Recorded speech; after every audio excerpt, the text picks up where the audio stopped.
మెదక్ జిల్లా తూప్రాన్ వద్ద NH-44 పై భారీ అగ్ని ప్రమాదం జరిగింది. కంటైనర్ లారీలో ఒక్కసారిగా మంటలు చెలరేగాయి. కంటైనర్లోని 8 కార్లు మంటల్లో దగ్ధమయ్యాయి. హైదరాబాద్ వైపు వెళ్లే వాహనాలు నిలిపివేయడంతో భారీగా ట్రాఫిక్ జామ్ అయింది. కంటైనర్ వాహనం కామారెడ్డి నుంచి హైదరాబాద్ వెళుతూ ఉండగా ప్రమాదం జరిగింది.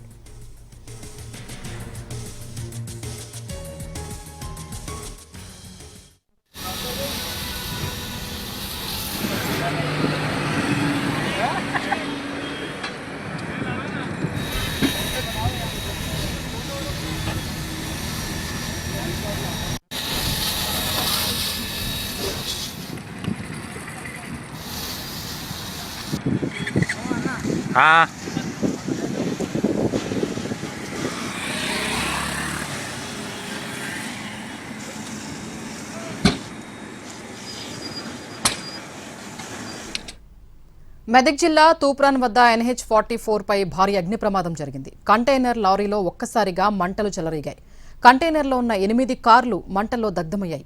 హైదరాబాద్ వైపు వెళ్లే వాహనాలు నిలిపివేయడంతో భారీగా ట్రాఫిక్ జామ్ అయింది. కంటైనర్ వాహనం కామారెడ్డి నుంచి హైదరాబాద్ వెళుతూ ఉండగా ప్రమాదం జరిగింది.